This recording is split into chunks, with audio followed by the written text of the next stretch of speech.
Рахман дегеніміз, ғалымдарымыз айтады, бұл Алланың исім азамдарының бірі деп айтады. Егер я Рахман деп сұраса, Алла қабыл етеді дейді.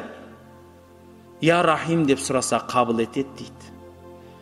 Пайғамбарымыз саллаллаху алейхи вассаламнан бір хадис келеді оған дәлел ретінде. Пайғамбарымыз Мұхаммад саллаллаху алейхи вассаламға Жебірейіл келіп айтып жатыр дейді. Ей Жебірейіл, Раббымыз мейірімді. Оның мейіріміне шек жоқ. Мен дәлелмін саған. Мен дәлелмін. Күндердің күні Фираун Мұсаның артынан қуат.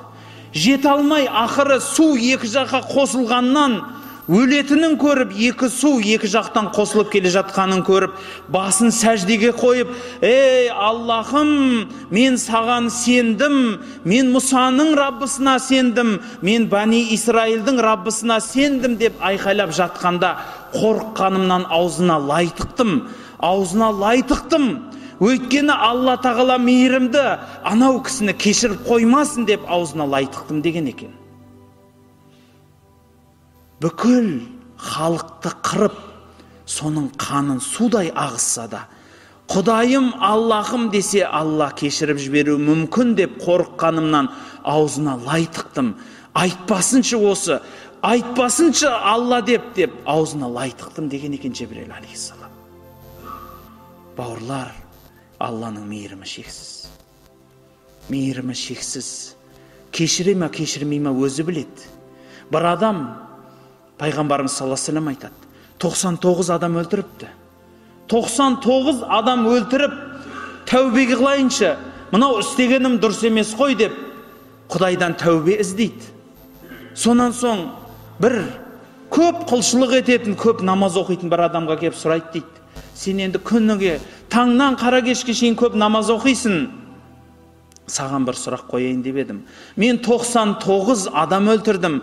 Құдай мені кешіре ма десе, анау қорқып кетіпті. Астапыралла, сен қандай жауыз едің? Сені Құдай кешірмейді, не деген қанішерсің дегенде ашуланғаннан, онда сен 100-шісі бол деп оны да өлтіріпті. Содан біраз жүреді. Біраз жүргеннен кейін қайтадан кеудесіне қысат жүрегі. Ей Аллахым, сені іздеп жүрмін, тәубе қылсам кеше ма деп жүрегі тәубесі жарылып, жүрегін жарып бара жатады. Содан қиналғаннан адамдардан сұрайды, әй, менің бір діни сұрағым бар, ауыр сұрағым бар, анау адам жауап бере алмайды, айтыңдаршы дегенде, бір пәлен деген елді мекенде ғалым адам тұрады, содан сұра дейді. Сонда сол кісінің алдына барып сұрайды, менде бір сұрақ бар, ауыр сұрақ, көп адам жауап бере алмайды, сұрағым бар. Қандай сұрақ? Мен 100 адам өлтірдім. Егер Алладан кешірім сұрасам, кешіре ма дейді. Сонда әлгі кісі сұрайды, сен бұл сөзді жүрегіңнен айттың ба дейді. Иә, өкініп тұрмын. Сол жүрегімдегі өкініш кеудемді күйдіріп бара жатыр дейді. Онда әлгі кісі айтады, онда Алла тағала сені кешеді дейді. Алланың мейіріміне шек жоқ. Өзі қалағанын кешеді, қалағанынша кешіреді депті. Пайғамбарымыз саллаллаху алейхи вассаламның тағы да бір әсем сөзі бар. Алланың кешірімі жайлы. Қияметте бір кісі Алланың алдында жауап беруге шақырылады екен. Бүкіл дүйім жұрт тұр, адам атадан ең соңғы өлген адамға шейін. Бәрі тұр. Ойласаңыз, ана жерде масқара болсаңыз, бүкіл халықтың алдында масқара боласыз. Ата бабаңыз да, сізден бұрынғылар да, сізден кейінгілер де тұр. Адамды шақырады жаңа деген. Шақырып болғаннан кейін жаман сөздері қараса кітабы екі түрлі. Бір беті қара, бір беті ақ. Сұрайды, мынау қарасы несі дегенде сенің жасаған күнәларың дейді. Ағы несі десе мен сенің жасаған жақсылықтарың дейді. Содан енді анау халық мені байқамасын деп ақ кітабының ақ жағын ашып оқи бастайды. әр оқыған сайын нұрланады, нұрланады, нұрланады, мақтанады. Бірақ ақ парақтары да таусылады. Содан қара парақтары келеді. Біртіндеп оқыла бастайды қара парақтары да. Мынандай күнә жасадың, ананың ақысын жедің. Мынаған жаман сөз айттың, анадан сөз тасыдың. Мынандай болды, анаған әділетсіздік жасадың. Соның бәрі бірме-бір оқылып жатады. Әлгі адам басы салбырағаннан иіліп жатыр. Ол да бітеді. Сосын басын көтереді. Басын көтеріп қараса, Алланың алдында жалғыз өзі тұр. Мынау күнәләрдің бәрін мен істедім, мойындаймын. Маған жаза беруден бұрын бір сұрақ сұрайыншы. Иә. Мен жаңалде жақсылығымның бәрін оқып жатқанда бүкіл халықтың алдында тұрғанмын. Бәрі көріп тұрған мені, бәрі естіп тұрған. Енді жамандықтарымды оқылып жатқанда байқасам, жалғыз өзім тұрмын алдыңда. Бұл неге депті? Сонда Алла тағала айтады: сен дүниеде білесің ба? Не жасасаң да жамандығыңды көрсетпейтін едің, жасыратын едің, қорқатын едің депті. Сонда айтады: иә Аллахым, мен жасырдым, бүкіл жамандығымды жасырдым. Ешкімге мақтанып айтқан жоқпын. Ой, ана пәленше екеміз кезінде пәлен деген қыздарға бардық. Түгенше екеміз шіркін арақты былайда іштік. Немесе анау пәленшелермен бірге ана жерден ұрлық жасадық, керемет байдық. Олай айтқан жоқпын. Ол күнә екенін білдім, жасырдым дейді. Не күнә жасасам да сенен қорықтым дейді. Сонда Алла тағала айтады: сол қорыққаның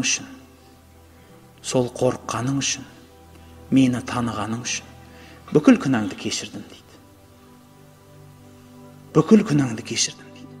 Сонда дейді, бір жаршы тұрып, бүкіл халайыққа жар салады дейді. Уа халайық, пәленшенің ұлы пәленше жәннатқа бара жатыр дейді екен. Жәннатқа бара жатыр. Не деген қуанышты хабар десеңізші. Не деген көп адамның армандайтын қуанышты хабары. Пайғамбарымыз саллаллаху алейхи ва саллям айтады: бір күні бір адам дүние салады. Сол өлерінен бұрын жан кеудесіне қысылып бара жатқанда балаларына өтініш қылыпты: айналайын балаларым, менен бір өтініш. Мен өлгеннен кейін менің денемді отқа жағып, күл қылып, күлдің бір шетін тауға, бір шетін бауға, бір шетін суға шашып тастаңдаршы дейді. Балалар орындайды соны. Қияметте Алла тағала бол дегенде, сол майдаланып кеткен күлден адам пайда болады дейді. Сосын айтады дейді Алла тағала: ей пендем, анандай іске неге бардың? Мен сені бәрібір жаратам десем, әуелі жаратқанмын, қайтадан да жаратам ғой сені дегенде, Раббым, сенің алдыңда тұруға қорықтым деген екен. Неден қорықпадым бұл дүниеде, бірақ сенің алдыңда тұрудан қорықтым. Сонда Алла тағала айтыпты: менен қорыққаның үшін бүкіл күнәңді кештім дейді. Ар-Рахман-ир-Рахим. Мейірімі шексіз. Мейірімінде шек жоқ Алланың. Бәрін кешіреді. Алла тағала бір сөзінде айтады: менің мейірімім менің ашуымнан үстін тұрады дейді. Алла қанша ашуланса да мейірімі жеңеді. Алла тағаланың махаббаты сізбен бізге сондай зор. Пайғамбарымыз саллаллаху алейхи ва саллям айтады: Хауазин деген тайпамен соғысады. Ол тайпаға пайғамбарымыз әскер жинап барса, бишаралар қорыққаннан бүкіл бала шағасын, мал жанын тастап соғыспай қашып кетеді ғой. Содан пайғамбарымыз малды олжаға, әйел бала шағаның бәрін құлдыққа алып кетеді. Дұшпан ел ғой. Алып келіп Мадинаға тоқтап, әскер тоқтап, ана тұтқынның бәрін ортаға жинап атқан кезінде бір бишара ана байқұс балаларын іздеп жүгіріп жүр дейді. Ей, пәленше, абыр сабыр ғой, ойлаңызшы. Бұл жерде малым жоқ кетті. Күйеуің жоқ, қашып кетті. Өзің біреудің құлындасың. Балаң қайда? Өзің қайда? Абыр-сабыр заман, ана байқұс іздеп жүр. Әй, пәленше деп іздеп жүр. Біреуін табады. Бауырына басып, қысып, бір жерге қояды. Екіншісін іздейді, тағы табады. Маңдайынан сүйіп, искелеп, жаңалдегі жерге алып келеді. Осылайша 3-4 баласын бір жерге жинап, бауырына қысып, табандарын уқалап, қолдарын уқалап, көзіндегі жастарды сүртумен болып жатыр. Пайғамбарымыз саллаллаху алейхи вассалам қарап тұрып айтады. Сахабаларға айтады: ей халайық, мен егер мына жерге бір от жаққызсам, үлкен қылып от жаққызсам, сөйтіп анау анау тұрған, сол кісіге мына қолыңдағы балалардың бәрін отқа таста десем, тастай ма дейді. Қалай ойлайсыз? Сахабалар айтады: жоқ дейді. Қалайша ол? Мүмкін емес ол. Мүмкін емес, ақылға келмейді ол, тастамайды дейді. Бәрекелді. Алла тағала да өзінің пенделерін бекерден бекер дозаққа тастамайды дейді. Анадан да, сенің анаңнан да саған жақын ол Алла дейді. Бауырлар, қанша адам бар Құдайын танымай жүрген. Мынандай тыныш заманда ақылгөй болады, қарны тоқ, қайғысы жоқ болғасын. Менің ойымша деп сөйлейді. Менің ойымша Құдай бар ма жоқ па білмеймін. Мен пәлен институтта ауысқанмын. Ол енді ғылыми, научный философия оқығанмын. Мен әжептәуір ондаймын, мұндаймын. Сондықтан мынауыңа таласым бар дейді. Бәрекелді, рахмет. Жаныңыз тыныш адамның сөзі ғой ол. Суға батып атқан адамдар Алла туралы таласар ма екен? Бір кеменің үстінде тұрып, дауыл тұрып, сол кеме суға батып атса, сол адамды көргім келеді. Қалай деп философия айтады екен сол кісі. Бір өзі жапан далада қалып кетсе, алдында қараңғы бір жерлер тұрса, ішінде не барын Құдай біледі. Қарнын жарып кететін қасқыр ма, қабан ба? Арғара ертеңі бар ма, жоқ па? Бір адам жолыға ма, жоқ па? Нан ба, су ма, не табылады? Киім табыла ма? Сондай бір жерде қалып кетсінші. Құдай бар ма, жоқ па деп таласар ма екен сол адам? Дүниесінің бәрін бір күнде табады адам, бір күнде жоғалтады да. Сондай қайғылардың біреу басына кеп жатқанда сол Құдай бар ма, жоқ па деп таласар ма екен сол адам? Бауырлар, қарны тоқ, қайғысы жоқ, аздырар адам баласын дейді Абай атамыз. Қарны тоқтық, қайғысы жоқтық, аздырар адам баласын. Не деген даналық? Бір-ақ ауыз сөз. Сондай кезде деген сөз, оның мағынасы. Қарның тоқ болса, қайғың жоқ болса, Құдайыңды ұмытпа деген сөз ол.